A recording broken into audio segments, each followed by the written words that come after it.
तुम डूलो डालो की दुनिया में अंडरवर्ल्ड के देवता जोंगली के रूप में आए और पाइमन को अपनी मार्शल सोल के तौर पर जगाया। तुम्हारा इरादा बस स्पिरिट सिटी में एक मुफ्तखोर और आलसी इंसान की तरह घूमने फिरने का था, एक ऐसा सामाजिक परजीवी जो दूसरों पर निर्भर रहता था। लेकिन अचानक क्यान रेन रेक्स्यू ने तुम्हें ढूंढा और तुम्हारी औरत बनने की जिद करने लगी। और तो और जूजू चिंग, निंग रोंग रोंग, गुयुएना और बीबी डोंग भी तुमसे प्यार करने लगी। इस दुनिया में जहाँ राक्षस और देवता वर्चस्व के लिए लड़ रहे हैं, भले ही मेरी कोई इच्छा नहीं है कि मैं सबसे ऊपर रहूं, पर मैं जानता हूँ कि आम लोगों को दुख से बचाना जरूरी है। इसीलिए मैं बस इन जमीनों पर घूमना चाहता हूँ और सभी के लिए खुशहाली और समृद्धि लाना चाहता हूँ। जालिंग पास के ऊपर 3 देवताओं के बीच एक जबरदस्त लड़ाई चल रही थी।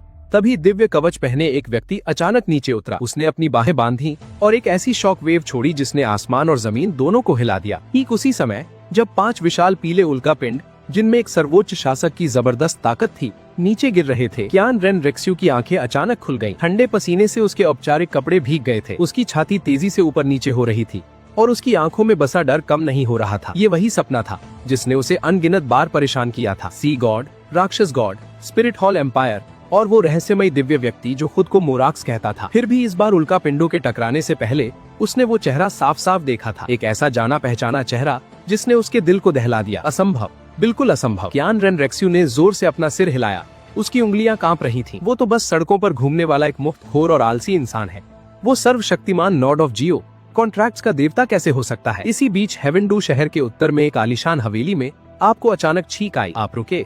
आपकी एम्बर आंखों में थोड़ी शंका दिखी। तर्क के हिसाब से आपका शरीर सभी बीमारियों से सुरक्षित था। आपको सर्दी जुकाम होने का कोई कारण नहीं था। कौन मेरे बारे में सोच रहा है? जोंगली, क्या हुआ? मुश्किल से 2 फीट ऊंचा एक छोटा सा व्यक्ति हवा में तैरता हुआ पास आया। नींद भरी आंखें मलते हुए पायमन ने आपकी ओर देखा। कुछ नहीं, बस थोड़ी सी सर्दी है। ये सुनते ही पायमन की नींद तुरंत गायब हो गई। वो चिंता से आंखें फाड़े हवा में उड़ने लगी। आपने ज्यादा कुछ नहीं कहा, बस उसे आराम करने के लिए कहा। उस छोटी सी बच्ची को सिर एक तरफ किए सोते देखकर आपने बेबसी से सिर हिलाया और उसे उड़ा दिया। फिर आप खिड़की के बाहर चांद को देखने लगे। असल में आप मोराक्स थे, तेवत में जियो के देवता। अपनी मानसिक शांति को खत्म करने वाले इरोजन यानी क्षरण का सामना करते हुए किस्मत के एक मोड़ के कारण आप पायमन के साथ डोल्वो महाद्वीप पर आ गए। सच कहूँ तो ये कोई बुरा नतीजा नहीं था। अगर आप तेवत में ही रहते तो डर था कि इरोजन आखिरकार आपको खत्म कर देता। जब सुबह की रोशनी पर्दों से छनकर अंदर आई तो पायमन आपके कान के पास उड़कर आई और चिल्लाई, अरे आलसी, उठो। आपकी आंख का कोना फड़का। मुझे याद है ट्रैवलर ने कहा था कि तुम इमरजेंसी फूड हो।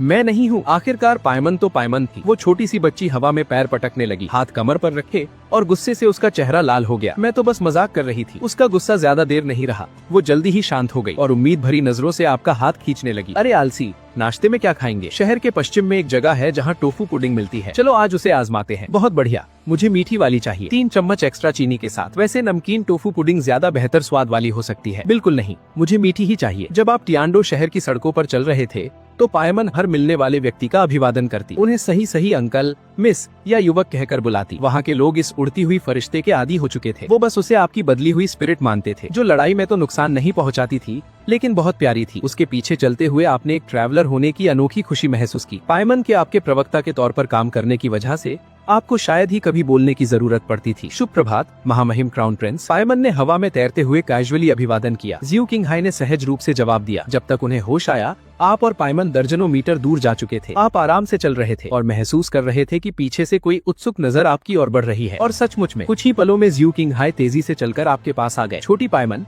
तुम दोनों कहाँ जा रही हो? जियो किंग हाई ने सौम्य और मिलनसार मुस्कान से पूछा। हम टोफू पुडिंग खाने जा रहे हैं। क्या महामहिम हमारे साथ चलना चाहेंगे? पायमन ने बस शिष्टाचार के लिए ये निमंत्रण दिया था। जरूर, मैंने भी अभी तक नाश्ता नहीं किया है। पायमन वही ठिठक गई। आपको पीछे मुड़कर देखने की जरूरत नहीं थी ये अंदाजा लगाने के लिए कि उस छोटी सी बच्ची का चेहरा कैसे उतर गया होगा। वो तो बस शिष्टाचार पर बातें कर रही थी। उसे उम्मीद नहीं थी कि वो सचमुच उनके निमंत्रण को स्वीकार कर लेंगे। इससे भी बड़ी बात ये थी कि आपके पास ज्यादा पैसे नहीं बचे थे। इस तरह के खाने से शायद आपके सारे पैसे खत्म हो जाते। जियो किंग हाई ने पायमन की प्रतिक्रिया देखी और मन ही मन हंसते हुए उदारता पूर्वक बोले, किस्मत ही हमें मिलाती है, ये खाना मेरी तरफ से होगा। धन्यवाद महामहिम। पायमन तुरंत खिल उठी और आपकी बाह को छूते हुए बोली, तुम्हें सच में और पैसे कमाने की जरूरत है। किसी दिन हम क्राउन प्रिंस को दावत देंगे। चलो चलो टोफू पुडिंग खाते हैं। पायमन को मीठी वाली सबसे ज्यादा पसंद है। पायमन आपको खींचते हुए ले गयी और बड़बड़ाते हुए आप पर एक आखिरी तंज कसा। कुछ ऐसे बेकार लोगों की तरह नहीं जो सोचते हैं कि नमकीन टोफू पुडिंग ज्यादा स्वादिष्ट होती है। ये कहते हुए उसने गुस्से से आपको घूरा, लेकिन आप बेअसर रहे और उसकी बातों को अनसुना कर दिया। जियो किंग हाई आपके बगल में चल रहे थे। उनकी नजरें कभी कभी आपकी ओर घूम रही थीं, हालांकि उनकी आंखों में छिपी परखने की नीयत गहराई से दबी हुई थी। जब वे तीनों शहर के पश्चिमी हिस्से में स्थित पुरानी नाश्ते की दुकान में अपनी सीटों पर बैठे तो दुकानदार के हाथ थोड़े कांप रहे थे। जब वो उनके कटोरे लेकर आया, इससे पहले कि वो अपना ऑर्डर दे पाते, पास की मेज से बातचीत उनके कानों में पड़ी। एक महिला ने अपने साथी पुरुष को ताज़ा बना मीठा टोफू पुडिंग का कटोरा पकड़ाया और सहज रूप से पूछा, क्या इसमें चीनी डालनी है? उस आदमी ने कटोरा लिया और बहुत गंभीरता से जवाब दिया, 2 चम्मच डाल दो या 4। हैरान होकर महिला ने पूछा कि 3 चम्मच क्यों नहीं? उस आदमी ने एक ठंडी समझदारी भरी हंसी हंसते हुए एक गहरी बात कही, अगर तुम 3 चम्मच चीनी डालोगी तो घर पर मौजूद घोड़े। इस अजीब तर्क ने ज्यू किंग हाय और बाकी लोगों को हैरान कर दिया। वे सोचने लगे कि क्या सचमुच ठीक 3 चम्मच चीनी डालने का कोई अजीब नतीजा होता है। इसी बीच शहर के दरवाजों से बहुत दूर वांगची नाम के एक डोलवो को अचानक जोर से और अप्रत्याशित छींक आई और उसकी आंखें तुरंत ठंडी हो गईं। मेरी पीठ पीछे बुराई करने की हिम्मत कौन कर रहा है? वे तो मालूम मौत को दावत दे रहे हैं। अगली मेज पर हो रही बातचीत सुनकर पाइमोन ने जोर से सिर हिलाकर सहमति जताई। फिर मुड़कर दुकानदार से चिल्लाकर कहा, बॉस 2 ऑर्डर मीठे टोफू पुडिंग के और 1 नमकीन वाला, लेकिन मीठे वाले में ध्यान रहे कि 3 चम्मच चीनी नहीं डालनी है, ठीक है? ज्यू किंग हे ने चेहरे पर एक सौम्य मुखौटे जैसी मुस्कान लिए विनम्रता से कहा, भाई जोंगली, सुना है आप बहुत जानकार हैं, क्या हम विचारों का आदान प्रदान कर सकते हैं? पाइमोन ने मुंह खोला, ये डिंग मारने के लिए कि जोंगली को पिछले 500 सालों का इतिहास पता है, लेकिन आखिरी पल में उसने खुद को रोक लिया और हाथ हिलाकर बात टाल दी। उन्हें कुछ नहीं पता, वे बस मुफ्त का खाना पीना उड़ाने के काम के हैं, उनसे क्यों पूछना? ज्यू किंग हे ने मन ही मन सिर हिलाया। अगर उनका अपना साथी ही ऐसा कहता है तो शायद उनमें कोई असली हुनर नहीं है। फिर भी आपने उनकी ओर देखा, आपकी आवाज एक ऐसे पहाड़ की तरह स्थिर और अडिग थी जो हजारों सालों से खड़ा हो। कोई बात नहीं, महामहिम क्राउन प्रिंस किस बारे में चर्चा करना चाहेंगे? बेझिझक अपने मन की बात कहे, इसे इस नाश्ते की कीमत का ही एक हिस्सा समझ ले। ज्यू किंग हे ने भौएं ऊपर उठाई और सीधे आप पर एक मुश्किल सवाल दागने का फैसला किया। भाई जोंगली, मौजूदा स्पिरिट हॉल के बारे में आपकी क्या राय है? पाइमोन ने जल्दी से आपकी आस्तीन खींची और फुसफुसाते हुए कहा, अगर तुम्हें पता नहीं है तो बकवास मत करो, सावधान रहो, वरना क्राउन प्रिंस हमें टोफू पुडिंग नहीं खिलाएंगे। आपने उसकी बात अनसुनी कर दी। धीरे से अपनी कलाई झाड़ी और धीमी आवाज में बोले, अगर मैं खुलकर कहूँ तो स्पिरिट हॉल का रणनीतिक लेआउट बहुत शानदार था, फिर भी वो अंदरूनी और बाहरी दोनों तरह की मुश्किलों से घिरा हुआ था। ज्यू सिंह हे मन ही मन हंसे और आपकी बातों को बस खोखली और चिकनी चुपड़ी बातें समझकर नजरअंदाज कर दिया। लेकिन अगले ही पल आपकी बात सुनकर उनके चेहरे की मुस्कान गायब हो गई। सबसे पहले लेआउट पर गौर करें। डोलुआ महाद्वीप में स्पिरिट मास्टर्स का दबदबा था। स्पिरिट हॉल ने दोनों बड़े साम्राज्यों के गांवों और कस्बों में अपनी शाखाएं खोली, जहां वे हर साल आम लोगों के लिए मुफ्त स्पिरिट अवेकनिंग समारोह आयोजित करते थे और बेहतरीन प्रतिभा वाले लोगों को तुरंत भर्ती कर लेते थे। उन्होंने वजीफे और सब्सिडी देकर आम स्पिरिट मास्टर्स का दिल भी जीत लिया और दुनिया भर में उभरती हुई स्पिरिट मास्टर प्रतिभाओं को व्यवस्थित रूप से इकट्ठा किया। इस रणनीति को बहुत ही स्थिरता के साथ लागू किया गया। आपके हर शब्द के साथ ज्यू जिंग हे की धड़कनें तेज होती गईं। वे आपको ध्यान से देख रहे थे और अनजाने में ही उनकी उंगलियां कस गईं। ये अज्ञानता का संकेत नहीं था, आपने उन तरीकों का खुलासा कर दिया था जिनका इस्तेमाल स्पिरिट हॉल ने दुनिया भर में अपनी जड़ें जमाने के लिए किया था। फिर ये बात सामने आई कि एल्डर हॉल और पॉन्टिफ हॉल के बीच मतभेद थे और बीबी डोंग सिर्फ दूसरों के हाथों की कठपुतली थी। ज्यू जिंग हे ने अपनी मुट्ठियां इतनी जोर से भींची कि उनकी पीठ पर पसीने की एक हल्की परत जम गई। बड़े बड़े गुटों के ये बेहद गुप्त राज ऐसे थे जिनका पता टियान्डो शाही परिवार के जासूस भी नहीं लगा पाए थे। तो फिर आप जैसे आम इंसान जिसके पास कोई स्पिरिट पावर नहीं थी, ये बातें कैसे जान सकता था? जो व्यक्ति कुछ पल पहले ही क्राउन प्रिंस के घमंड के साथ खड़ा था, अब उसने सम्मान पूर्वक हाथ जोड़कर अभिवादन किया। उनके बात करने का अंदाज तुरंत बदल गया। श्रीमान, आपका ज्ञान सचमुच असाधारण है। कृपया मेरी पिछली गुस्ताखी के लिए मुझे माफ करें। मैं आपको अपनी ईस्ट पैलेस में आमंत्रित करना चाहता हूँ। अगर मैं कभी गद्दी पर बैठा तो आप निस्संदेह मेरे चांसलर के तौर पर सेवा करेंगे। आखिर में आपने ईस्ट पैलेस में अधिकारी बनने का प्रस्ताव ठुकरा दिया और सिर्फ क्राउन प्रिंस की रियासत में एक सम्मानित मेहमान की भूमिका स्वीकार की। जब आप चलने लगे तो पाइमोन ने जोर से हंसते हुए आपके कंधे पर थपथपाया। जोंगली, तुम सच में कमाल हो। पहले तुम बिलहू ताओ को भेजते थे, अब सीधे क्राउन प्रिंस को भेजते हो। दूसरों के खर्च पर मुफ्त में जीने का तुम्हारा हुनर तो और भी बेहतर होता जा रहा है। जब आपने बिना कुछ कहे बस एक रहस्यमयी मुस्कान दी तो पाइमोन झुंझलाकर अपने गाल फुलाकर दूसरी तरफ मुड़ गई। ठीक है, तो अपने राज अपने पास ही रखो। अब से मैं तुम्हें इतियू कहूंगी। जब आप दोनों शहर के दरवाजे की ओर बढ़ रहे थे तो आपने गुस्से में गालियां सुनने को मिली। सड़क के किनारे लोगों का एक समूह खड़ा था जिनमें युवा और बुजुर्ग दोनों शामिल थे। उनकी अगुवाई कर रही एक युवा लड़की गुस्से में बड़बड़ा रही थी। तभी अचानक उसकी नजर हवा में तैरती हुई पाइमोन पर पड़ी। हैरानी से उसकी आंखें फटी की फटी रह गईं। ये सच में उड़ सकती है? समूह में मौजूद एक अधेड़ उम्र के आदमी ने, जिसके बाल ऊपर से सपाट कटे हुए थे, जिसे फ्लैट टॉप हेयर कट कहते हैं, अचानक उधर देखा और हैरानी से चिल्लाकर पूछा, क्या ये बोल भी सकती है? एक चमत्कार। ये मार्शल सोल का एक अनोखा चमत्कार है। पाइमोन को उसकी घूरने की आदत से घबराहट हुई।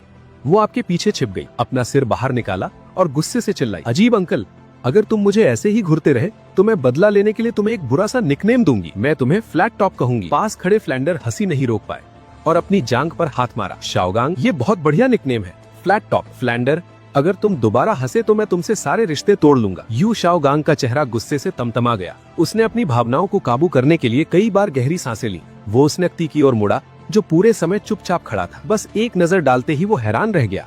आप भीड़ के बीच शांत और बेपरवाह अंदाज में खड़े थे, फिर भी आप में एक अनोखा और प्रभावशाली व्यक्तित्व था जो आपको सबसे अलग दिखा रहा था। अपनी हैरानी को दबाते हुए यू शाओगांग ने गंभीरता से कहा, युवक, क्या मैं पूछ सकता हूँ कि तुम्हारी जन्मजात स्पिरिट पावर का स्तर क्या है? मुझे पता है कि ये सवाल पूछना थोड़ी गुस्ताखी है, लेकिन एक स्कॉलर होने के नाते मेरी मार्शल स्पिरिट्स के बारे में जानने की बहुत इच्छा है, खासकर पाइमोन जैसी चीज के बारे में। उसने पूरी विनम्रता दिखाई। हालांकि पास खड़े फ्लेंडर और बाकी लोगों ने सिर हिलाया। वे जानते थे कि ये गुस्ताखी है, फिर भी उसने पूछा। तुमने सोचते हुए अपनी नजरें झुका ली।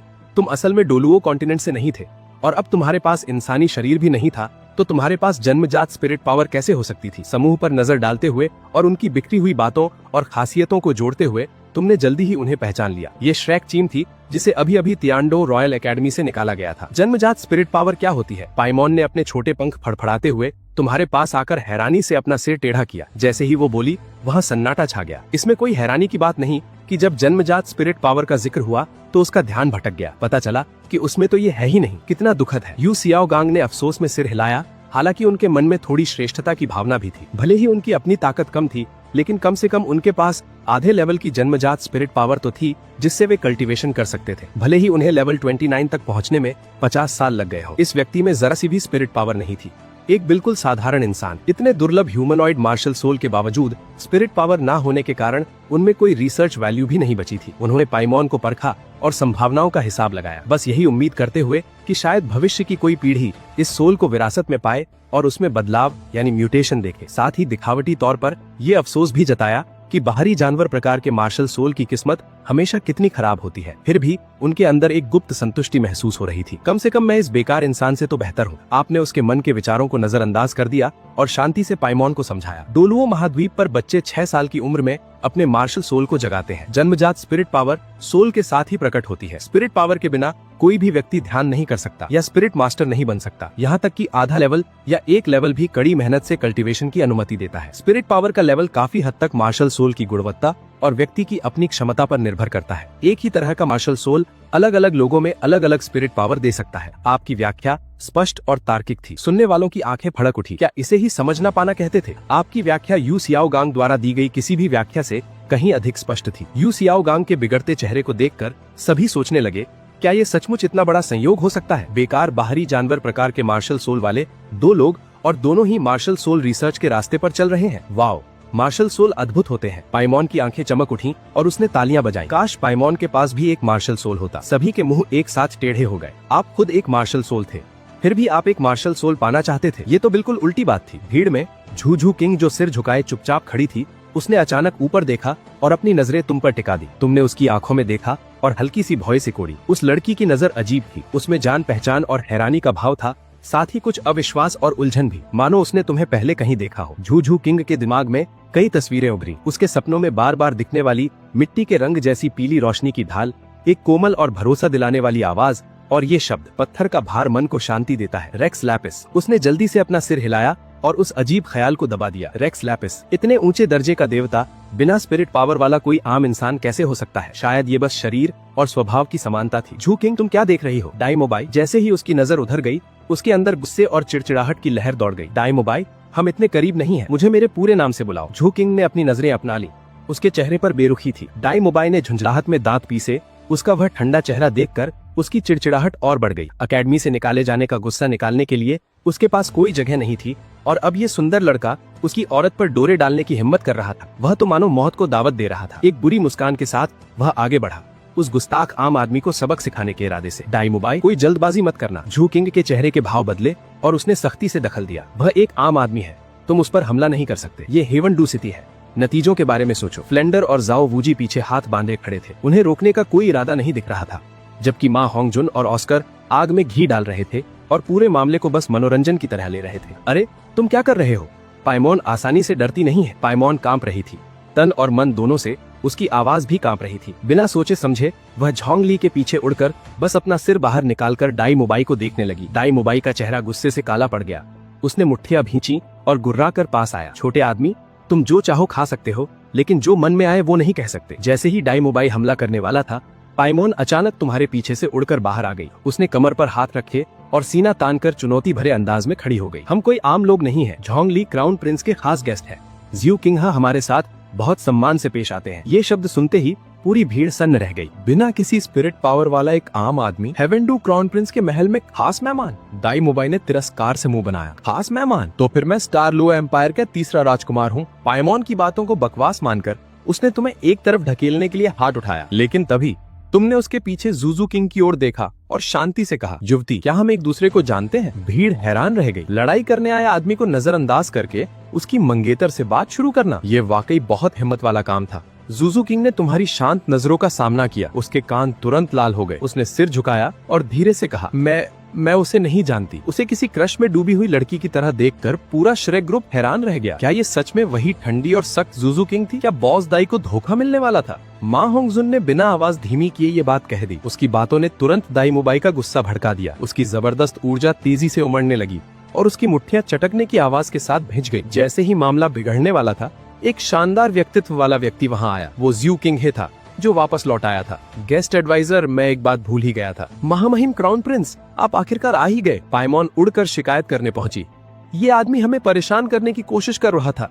सिर्फ ये बड़ी बहन ही हमारे बचाव में खड़ी हुई। ज्यू किंग के चेहरे के भाव तेजी से बदल गए। दिन दहाड़े इन लोगों की हिम्मत कैसे हुई तुम पर हाथ उठाने की? उसने उस तरफ देखा जहाँ पाइमोन इशारा कर रही थी और जूजू किंग को देखा। वो हल्का सा मुस्कुराया, फिर जल्दी से चुपके से नजरें हटा ली। ये तो सच में क्राउन प्रिंस है, निंग रोंग रोंग ने धीरे से कहा। ज्यू किंग ने मुड़कर देखा और उसे तुरंत पहचान लिया। जूनियर सिस्टर रोंग रोंग।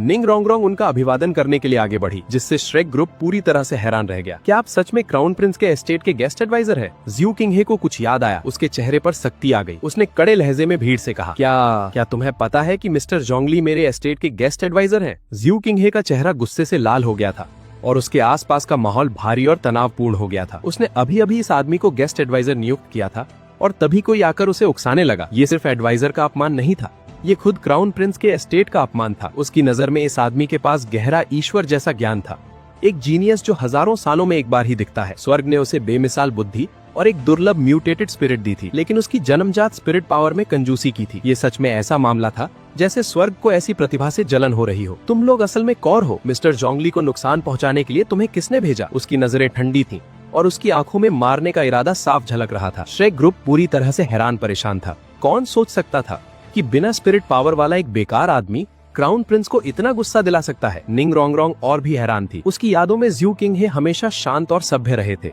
फ्लेंडर और जाओ वुजी के दिल बैठ गए। हालात बहुत गंभीर हो गए थे। हेवेंडू सिटी पहुंचते ही उन्होंने चौथे राजकुमार को नाराज कर दिया था और अब उनका सामना खुद क्राउन प्रिंस से हो गया था। चौथा राजकुमार तो बस अपने चाचा के सहारे अकड़ने वाला आदमी था, लेकिन क्राउन प्रिंस हेवेंडू एम्पायर का भविष्य का शासक था, एक ऐसा आदमी जिसके पास असली ताकत थी। दाई मोबाई ने इस बार सच में बहुत बड़ी मुसीबत मोल ली थी। अरे ये क्राउन प्रिंस वाली क्या बात है? अचानक एक आकर्षक लड़की आगे बढ़ी। वो थी श्याओ वू। उसने अपनी ठुड्डी ऊपर उठाई और उसकी आवाज में थोड़ा घमंड था। क्या जोंगली जैसा बेकार इंसान जिसके पास स्पिरिट पावर भी नहीं है सच में इस लायक है कि तुम उसका इतना बचाव करो? मेरे तीसरे भाई के पास बेमिसाल समझदारी है और वो उससे कहीं ज्यादा काबिल है। उसे तो तुम्हारे उस पद की परवाह भी नहीं होगी। तांग सान ने बीच में बचाव करने के लिए मुंह खोला, लेकिन आखिर में उसे रोक नहीं पाया। हालांकि वो शाही परिवार के मामलों में नहीं पड़ना चाहता था, लेकिन जब शाओ उसके बचाव में खड़ी हुई तो वो उसे रोक नहीं पाया। तुमने अभी मुझे क्या कहा? खरगोश। पाइमोन ने कमर पर हाथ रखकर गुस्से में जवाब दिया। जोंगली बेकार नहीं है। मुफ्त खाने और मुफ्त लड़ाई के शौक के अलावा उसमें इतने गुण हैं कि मैं 3 दिन और 3 रात में भी उन्हें गिन नहीं पाऊंगी। खरगोश। शाओ वू का दिल एक पल के लिए धड़कना भूल गया और उसके चेहरे के भाव तुरंत बदल गए। असंभव, बिल्कुल असंभव। उसने अपनी असलियत इतनी अच्छी तरह छिपाई थी। बिना स्पिरिट पावर वाला एक छोटा सा जीव उसका असली रूप कैसे देख सकता था? जरूर उसके सर पर लगे खरगोश के कानों ने उसे धोखा दिया होगा। शांत दिखने का नाटक करते हुए वो हंसी और बोली, ओह, तुम छोटी सी चीज अपने मालिक की रक्षा करना तो खूब जानती हो। नहीं, हम ऐसे नहीं हैं। तुम सब बुरे लोग हो। पाइमोन ने गुस्से में पैर पटके और शिकायत करने के लिए तुम्हारे पीछे उड़कर आ गई। जोंगली, ये लोग मुझे परेशान कर रहे हैं। तुम्हारी आंखों की गहराई में मिट्टी जैसा भव्य गहरा पीला रंग चमका। 6000 साल से ज्यादा जीने के बाद आमतौर पर आप मामूली चींटियों जैसी हरकतों को नजरअंदाज कर देते, लेकिन पाइमॉन इस महाद्वीप पर तुम्हारे साथ आई थी। वो तुम्हारी सुरक्षा में थी। उसकी रक्षा करने की भावना तुम्हारी रग रग में बसी थी। ज्यू किंघे के दोबारा कुछ कहने से पहले ही आप आगे बढ़े। एक पल में बाघ जैसे पीले रंग की चमक चारों ओर फैल गई और आपकी आंखों की पुतलियां सुनहरी रोशनी से जगमगाने लगी। एक भव्य और भारी दबाव ज्वार की लहर की तरह पूरे इलाके में फैल गया। ज्यू किंघे और जूजू किंग दोनों कांप गए।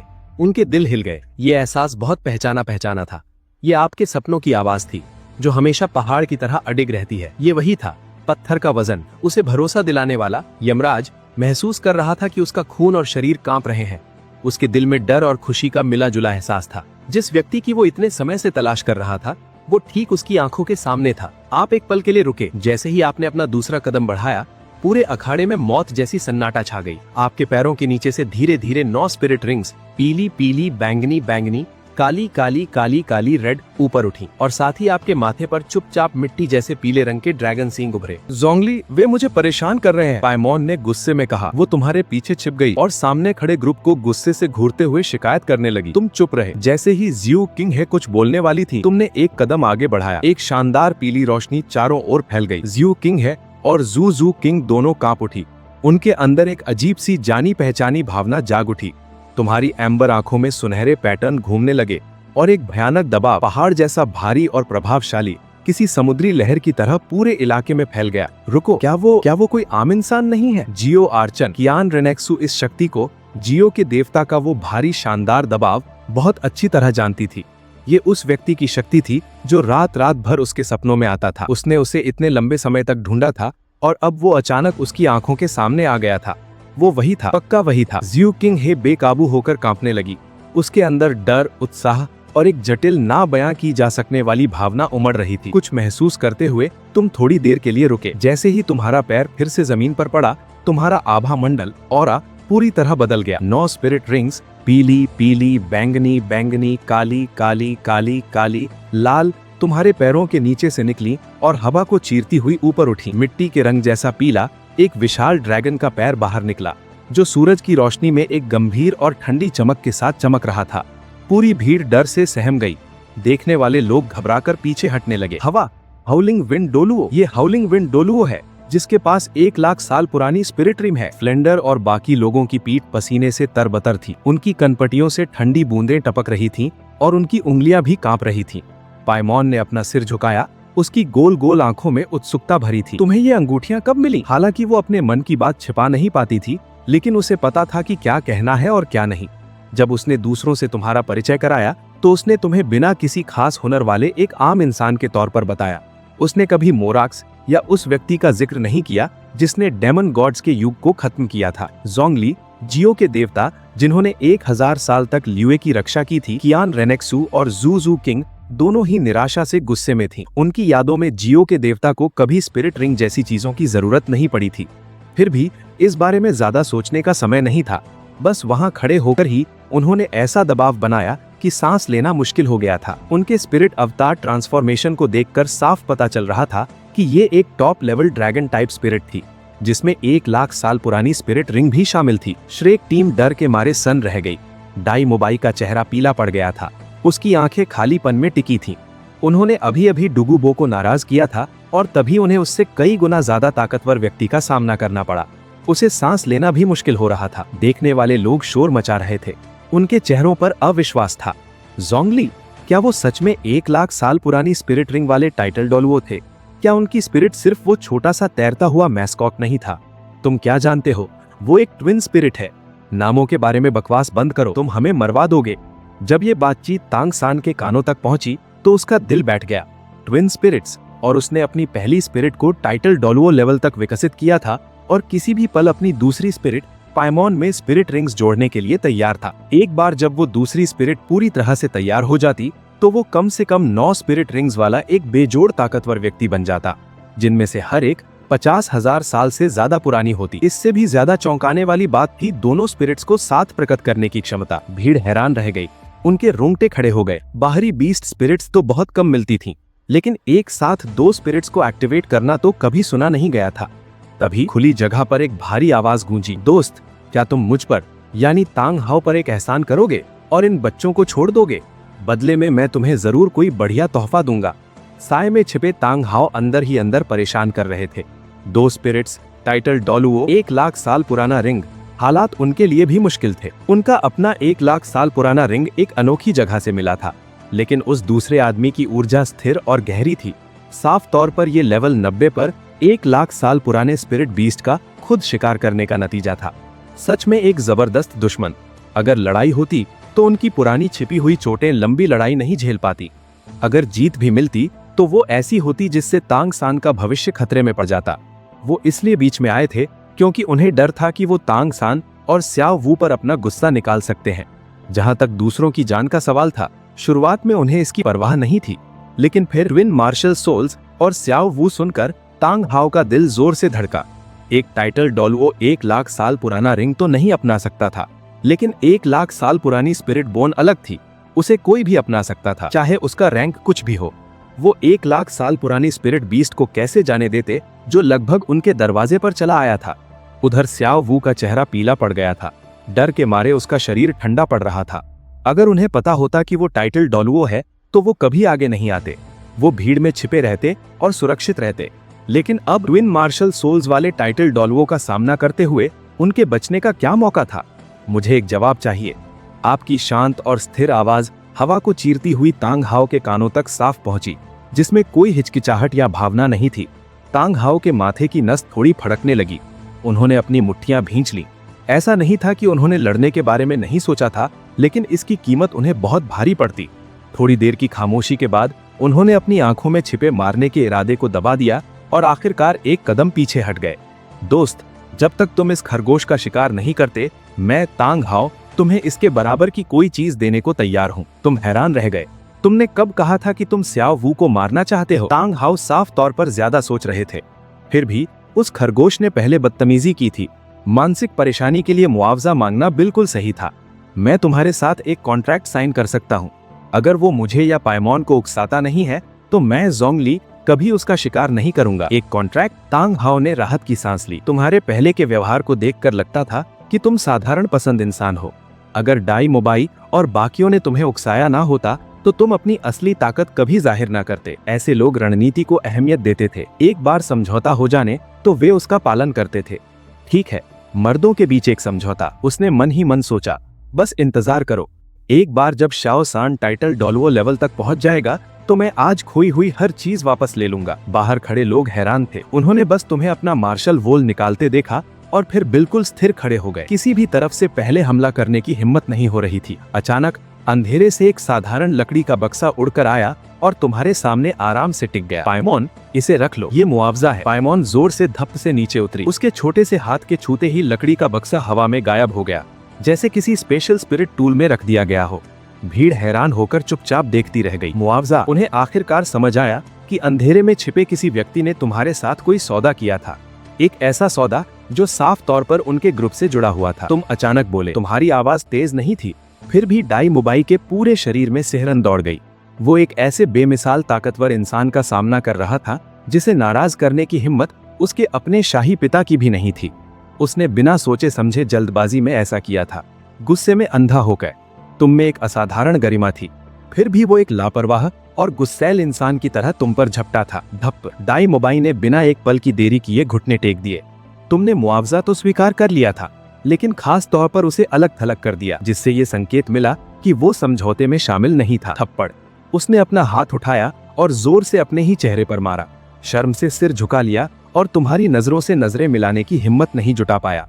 मुझे पता है कि मैं गलत था, प्लीज इस बार मुझे माफ कर दो। थप्पड़। एक और प्रहार। जब जिंदगी ही दांव पर लगी हो तो अहंकार का क्या मोल? अगर तुम उसे मार देते तो स्टार लो साम्राज्य बदला लेने की कोशिश करता, लेकिन उसके मरने के बाद उस बदले का क्या फायदा? फ्लेंडर और बाकी लोगों ने मुंह तो खोला, लेकिन अंत में कुछ नहीं कहा। ये बात कि तुम उनके यानी शिक्षकों के लिए कोई परेशानी खड़ी नहीं कर रहे थे, अपने आप में ही एक बहुत बड़ी दया थी। भले ही उनका पूरा समूह एकजुट हो जाता, वे आपकी एक उंगली का भी मुकाबला नहीं कर पाते। यू शाओगांग ने तुम्हें और पाइमॉन को ध्यान से देखा। उसकी आंखों में तीव्रता और नाराजगी का मिला-जुला भाव था। तुम दोनों के पास बाहरी बीस्ट मार्शल वोल्स थीं, फिर भी उसके विपरीत तुम्हारे पास दोहरी मार्शल वोल्स थीं। तुम टाइटल डोलुओ लेवल तक पहुंच गए थे और तुम्हारे पास 1 लाख साल पुराना स्पिरिट रिंग था। ऐसी उपलब्धि यकीनन तांग सान की सर्वोच्च क्षमता के समान या उससे कहीं ज्यादा थी। हालांकि फ्लेंडर और जाओ वुजी ने साय में छिपे उस व्यक्ति की पहचान का अंदाजा लगा लिया था। श्रेक पार्टी का लगातार पीछा उस व्यक्ति के अलावा और कौन कर सकता था। यहाँ तक कि हाउटेन डॉल्वो ने भी सीधे टकराव से बचना ही बेहतर समझा था। साफ था कि तुम जोंगली ऐसे व्यक्ति थे जिनसे पंगा लेना बिल्कुल ठीक नहीं था। बहुत बढ़िया। उस सुनहरे बालों वाले बदतमीज लड़के के साथ बिल्कुल वैसा ही हुआ जैसा उसके साथ होना चाहिए था। पाइमोन भी अपनी ठुड्डी ऊपर उठाई और घमंड भरे अंदाज में तुम्हारे कंधे पर थपथपाया। जोंगली, मुझे लगता है कि तुम आखिरकार कोई बेकार या निकम्मे इंसान नहीं हो।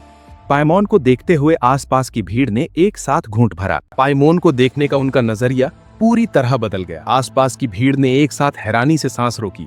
उनकी नजरें पूरी तरह बदल गईं। सोशल मिसफिट, वो डरावना व्यक्ति जिसने दाई मुबाई को सिर्फ हाथ के इशारे से घुटनों पर ला दिया था और खुद को थप्पड़ मारने पर मजबूर कर दिया था, वो असल में उस छोटी सी परी जैसी चीज को सोशल मिसफिट कह रहा था। सिर्फ वही ऐसी बात कहने की हिम्मत कर सकता था। अगर उन्होंने इसे अपने कानों से न सुना होता तो कौन यकीन करता। क्राउन प्रिंस की नजर वाकई बहुत तेज थी कि उन्होंने ऐसे मेहमान को अपने साथ रखा। सच में जबरदस्त। उसका अंदाज देखो, बेहद शानदार, और उसके पास 1 लाख साल पुराना स्पिरिट रिंग भी था। क्राउन प्रिंस ने झूठ नहीं कहा था जब उन्होंने उस आदमी को बेमिसाल समझदारी वाला विद्वान बताया था। आसपास हो रही इतनी तारीफें सुनकर आपकी आंख का कोना थोड़ा फड़का। आपने दाई मुबाई की तरफ देखा जो अभी भी खुद को थप्पड़ मारने में लगा हुआ था, और जो शब्द आप कहना चाहते थे वे आपके गले में ही दब गए। आप उसे समझाना चाहते थे, लेकिन किसे पता था कि दूसरा पक्ष तुरंत घुटने टेक देगा। उसने पूरी तरह झुक जाने का मतलब बखूबी दिखाया। हालांकि क्राउन प्रिंस ने इस नजारे को शांति से देखा। उनकी नजर में दाई मुबाई को अपनी गलती का एहसास हो गया था और उसने अपनी सजा मान ली थी, इसलिए मामला सुलझा हुआ माना जा सकता था। उस आदमी को मारने के बारे में तो वे सोच भी नहीं सकते थे। हाथ के एक हल्के इशारे से आपकी 5 स्पिरिट्स का रूप गायब हो गया और स्पिरिट रिंग्स आपके शरीर में वापस चली गई। आपके लिए स्पिरिट मास्टर के लड़ने के तरीके की नकल करना बच्चों का खेल था। जब से आप डोलुओ कॉन्टिनेंट पर आए थे, स्पिरिट मास्टर का भेष अपनाना एक समझदारी भरा कदम था। ठीक वैसे ही जैसे आपने तेवट में अपनी कांच की मोतियों जैसी आंखों के मिलने से पहले पहचान बनाई थी। अब टाइटल डोलुओ का भेष बनाना निश्चित रूप से मुसीबत को बुलावा देना होता। ये बस मामलों को संभालने के बारे में मोराक्स की समझदारी थी। जहाँ तक पाइमोन की बात है, वो स्वाभाविक रूप से आपकी भेष वाली स्पिरिट बन गई। भीड़ के बीच हवा में खून की गंध और मिलीजुली भावनाएं घुली हुई थी। भले ही आपका मौजूदा रूप उनकी यादों में बसे यामा एम्परर से काफी अलग था, लेकिन उस जबरदस्त अधिकार वाली जानी पहचानी आभा को पहचाने बिना नहीं रहा जा सकता था। वो ये सोचे बिना नहीं रह सका कि क्या याम सम्राट असल में वही रूप था जो बड़े होने पर तुम्हारा होता। दानव और देवता साथ साथ उठते हैं। भले ही मेरी सर्वोच्चता के लिए लड़ने की कोई इच्छा नहीं है, लेकिन मैं आम लोगों की पीड़ा को समझता हूँ। इन शब्दों को याद करते हुए कियान रेनशिवे के दिल में अचानक एक तीखी टीस उठी। जरा रुको, जब उस समय प्लैनेट बिफॉल गिरा था तो उसे भी उसकी चोट लगी थी। क्या इसका मतलब ये था कि वो कहानी की किताबों की वो बड़ी खलनायक थी? वो एंजल गॉड की वंशज थी जिसका जन्म अंधकार को मिटाने के लिए हुआ था। वो खलनायक कैसे हो सकती थी? कियान रेनशिवे जितना इस बारे में सोचती, उसका दिमाग उतना ही उलझन में पड़ता जाता। उसकी नजर अनजाने में श्रेक टीम पर पड़ी और उस साधारण से दिखने वाले युवक कांग सान और बाकी श्रेक 7 पर जा टिकी। जियालिंग पास की लड़ाई में इन लोगों ने स्पिरिट हॉल के कई बेहतरीन योद्धाओं को मार गिराया था। उन्हें जल्दी भर्ती करने या शायद पहले ही कोई कदम उठाने का विचार उसके मन में आए, लेकिन तुरंत दबा दिए गए। वो कियान रेनशिवे था। वो अच्छी तरह जानता था कि उसके दुश्मन कौन है और उसका गर्व उसे ऐसे घटिया हथकंडे अपनाने की आज्ञा नहीं देता था। ऐसा करना उसकी गरिमा के खिलाफ था। मूल समय सीमा में उसने बार बार तांग सान को बख्शा था। वो निश्चित रूप से अब अपना आपा नहीं खो सकता था। पास ही झूझू किंग तुम्हें दूर जाती हुई आकृति को देख रही थी। उसका दिल जोरों से धड़क रहा था। वो जानी पहचानी भावना गलत नहीं हो सकती थी। तुम मोराक्स हो। अगर वो सपना सचमुच पिछले जन्म का था तो क्या तुम दोनों इस जन्म में भी दोस्त बन सकते हो? थप्पड़ थप्पड़ मारने की आवाजें आती रहीं। तुमने रुकने के लिए नहीं कहा था, इसलिए दाई मुबाई ने एक पल के लिए भी रुकने की हिम्मत नहीं की। जब उसने तुम्हें अपनी मार्शल आर्ट वापस लेते देखा, तभी उसने चुपचाप राहत की सांस ली। कम से कम उसकी जान तो बच गई थी। एक अगरबत्ती जलने जितना समय बीतने के बाद दाई मुबाई का चेहरा बुरी तरह सूझकर पहचानने लायक नहीं रह गया था। एक ऐसा नजारा जिसे उसके साथी मुश्किल से ही देख पा रहे थे। निंग रोंग रोंग ने अपने दांत पीसे ज्यू किंग हे के पास गईं, उनकी आस्तीन खींची और धीरे से विनती की। सीनियर ब्रदर, दाई मुबाई को काफी सजा मिल चुकी है। प्लीज क्या आप उसे इस बार माफ कर सकते हैं? उन्हें क्राउन प्रिंस कहना बहुत दूर का रिश्ता लगता था। सीनियर ब्रदर कहना एक तरह से अपनापन बढ़ाना और शायद थोड़ी नरमी पाने का तरीका था। जमीन पर घुटने टेके दाई मुबाई ने हर शब्द साफ सुना और उसके दिल में अचानक एक गर्माहट सी महसूस हुई। उसने कभी निंग रोंग रोंग को डराया धमकाया था, फिर भी वही लड़की उसके लिए बोलने को आगे आई थी। युवा लोग अक्सर जोश से भरे होते हैं। उस पल उसे लगा कि वो आभार में अपना सब कुछ न्योछावर कर देगा। ज्यू किंग हे असलियत में लौटे और निंग रोंग रोंग की तरफ एक मिलीजुली भावना से देखा। आखिरकार वो श्रेक 7 में से एक है। जूनियर सिस्टर रोंग रोंग, इंसान को अपनी गलतियों का नतीजा भुगतना ही पड़ता है। मिस्टर जोंगली के पास बेमिसाल हुनर है। अगर आज उनमें इतनी ताकत न होती या अगर मैंने आने की हिम्मत न की होती तो उनके जैसे हुनरमंद इंसान की काबिलियत शायद बेकार चली जाती। इससे पहले कि वो अपनी बात पूरी कर पाते, निंग रोंग रोंग ने उनकी आस्तीन खींची, उसे धीरे धीरे हिलाया और मीठी मन लुभावनी आवाज में विनती की, प्लीज सीनियर ब्रदर। ये तरीका निंग फेंगजी और दूसरों पर हमेशा काम करता था, लेकिन बदकिस्मती से यहाँ इसका कोई असर नहीं हुआ। जियू की पलक फड़की, वो सोच रहे थे कि क्या जवाब दें। आपने लापरवाही से हाथ हिलाया।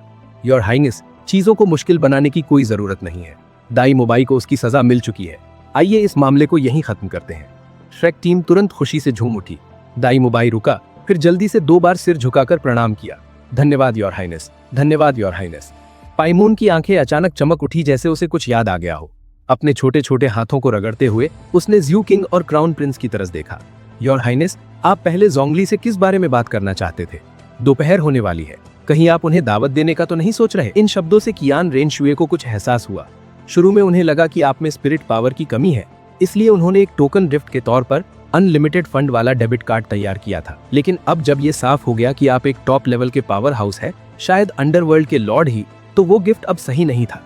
थोड़ी देर सोचने के बाद उन्होंने अपनी कलाई से स्टोरेज ब्रेसलेट उठाकर आपको थमा दिया। आदरणीय मेहमान, कृपया मेरे सम्मान के प्रतीक के तौर पर ये छोटा सा उपहार स्वीकार करें। इसके अंदर आपको अपने और छोटी पैमोन दोनों के लिए उपहार मिलेंगे। हाँ, मुझे भी एक मिलेगा। पाइमोन ने खुशी से इसे ले लिया। धन्यवाद महामहिम, बेशक छोटी पैमोन को भी एक मिलेगा। मुझे बस किंग हे कहिए। महामहिम कहना बहुत दूर का रिश्ता लगता है। पाइमोन ने कोई औपचारिकता नहीं दिखाई और खुशी से सिर हिला दिया। धन्यवाद किंग हे, मुझे गिफ्ट मिले हुए बहुत समय हो गया है। पिछली बार तब मिला था जब शुई। इससे पहले कि वो अपनी बात पूरी कर पाती, आपने अपना हाथ बढ़ाकर उसका मुंह बंद कर दिया और फिर कुछ बार खांसा। अहम। पाइमोन ने अपना सिर घुमाया और उलझन भरे प्यारे भाव से आपकी तरफ देखा। जोंगली, क्या हुआ? उसके चेहरे पर सच्ची चिंता थी। उसे पता ही नहीं चला कि वो लगभग एक राज जाहिर कर चुकी थी। बस थोड़ा सा जुकाम है, आपने कहा। आपके चेहरे के भाव नहीं बदले। वहां मौजूद लोगों ने एक दूसरे की तरफ देखा और तुरंत स्थिति समझ गए। आपने उसे रोका था ताकि राज बाहर ना आए। बस वो छोटी सी बच्ची ही अनजान थी। गंभीर भाव से उसने कहा, अगर आपको जुकाम है तो आपको दवा की जरूरत है। पता नहीं हेवेंडू सिटी में बाइशू जैसा कोई डॉक्टर है या नहीं। मैं आपको डॉक्टर ढूंढने ले चलूंगी। उसे ऐसा देखकर आपको एक पवित्रता का एहसास हुआ। दुनिया की बुराइयों से अछूती पवित्रता। जरूरत नहीं है, मेरी सेहत ऐसी है कि मैं कुछ ही दिनों में ठीक हो जाऊंगा। पाइमोन ने गंभीरता से सिर हिलाया। ये सच है, आखिरकार आप एक डेमन गॉड है। आपके लिए जुकाम क्या चीज है? किंग है, क्या आपके पास समय है? मैं आपको खाना खिलाना चाहती हूँ। जियू किंग है चौंक गए, फिर जल्दी से सिर हिला दिया। अगर आदरणीय मेहमान मुझे बुला रहे हैं तो मेरे पास जरूर समय है। बहुत बढ़िया, चलो चलते हैं। मैंने नाश्ते में बस मीठा टोफू पुडिंग खाया था, इसलिए मुझे पहले से ही भूख लग रही थी। बस इतना कहकर हाई मेंग और जियू किंग है वहां से चले गए। बिना पीछे मुड़े देखे वे निकल गए और श्रेक ग्रुप के लोग उलझे हुए भावों के साथ वहीं खड़े रह गए। बहुत ताकतवर, सच में बहुत ताकतवर। मा होंग रुजुन बहुत उत्साहित दिख रहा था। उसने अपनी आवाज धीमी करने की कोशिश की, लेकिन उसका उत्साह आवाज में झलक ही गया। ये आदमी डूगू बो से कहीं ज्यादा खतरनाक है। दोनों ही टाइटल्ड डोलुओ है, फिर भी दोनों के बीच जमीन आसमान का फर्क है। आसपास खड़े लोगों ने अनजाने में ही सिर हिला दिए। डूगू बो का ऑरा डरावना और खतरनाक था, जबकि इस आदमी का ऑरा शानदार और प्रभावशाली था, जिसमें खतरे का हल्का सा एहसास था। अपनी ताकत का 10वां हिस्सा भी इस्तेमाल नहीं करने पर उसने दूसरों के लिए सांस लेना मुश्किल कर दिया था। वो मोटा बच्चा सही कह रहा है। मेरे और मिस्टर जोंगली के बीच का फर्क वैसा ही है जैसे जुगनू और चांद के बीच होता है। एक आवाज आराम से सुनाई दी, जिससे सब लोग तुरंत ठिठक गए। फिर भी तुम जैसे लोगों से निपटना मेरे लिए बच्चों का खेल होगा। डूगू बो, वो बूढ़ा मॉन्स्टर यहाँ क्यों है? तुम्हारे जाते ही वो आ गया। कितना बुरा समय था। सबके चेहरे का रंग उड़ गया और वे किसी मुश्किल का सामना करने के लिए तैयार हो गए। फिर भी वे शब्द कहने के बाद डूगू बो ने उनकी तरफ दोबारा देखा भी नहीं और बस चला गया। फ्लेंडर और बाकी लोगों की पीठ ठंडे पसीने से भीग गई थी। वे बाल बाल बचे थे। फैटी, अब से ध्यान से बोलना कि क्या कह रहे हो। कोई नहीं जानता था कि डूगू बो असल में हैरानी से भरा हुआ था। तुम क्राउन प्रिंस के एस्टेट के गेस्ट एडवाइजर कैसे बन गए? वो तुम्हें दुश्मन बनाने की हिम्मत भी नहीं करेगा, भले ही उसमें 10 गुना ज्यादा हिम्मत हो। उसे अभी भी अपनी पहली मुलाकात याद थी। जैसे ही तुमने बात शुरू की, तुमने कहा, बूढ़े साहब, आपको जहर चढ़ा हुआ है। उसने हमला करने की कोशिश की थी, लेकिन तुमने बिना अपने मार्शल आर्ट को बुलाए ही उसे एक हाथ से जमीन पर दबा दिया था। उसी पल उसे एहसास हुआ कि वो सचमुच अपने ही मार्शल आर्ट के जहर से पीड़ित था, और तुम न सिर्फ उसका पता लगा सकते थे, बल्कि उसे ठीक भी कर सकते थे। वो वहीं घुटनों के बल बैठ गया था। बाद में जब तुमने तुम्हें और डूगू यान को मार्शल आर्ट के जहर से ठीक किया, तो तुमने अपनी आंखों से उस जबरदस्त और जमीन आसमान हिला देने वाली ताकत को देखा था। उस याद से ही वो आज भी कांपता है। अरे बाप रे, वो कितना ताकतवर है, इतना कि डर लगे। एक टाइटल्ड डोलुओ का ऐसी बातें कहना, इससे पता चलता था कि तुम्हारी ताकत कितनी हैरान कर देने वाली थी। ज्यू किंग ने जो 3 काम सौंपे थे, अब वे पूरे हो चुके थे। यान और अपनी भलाई के लिए अब से ज्यू किंग और उसके लोगों से दूर रहना ही बेहतर है। इसका नेक्स्ट पार्ट देखने के लिए जल्दी से कमेंट कर दो।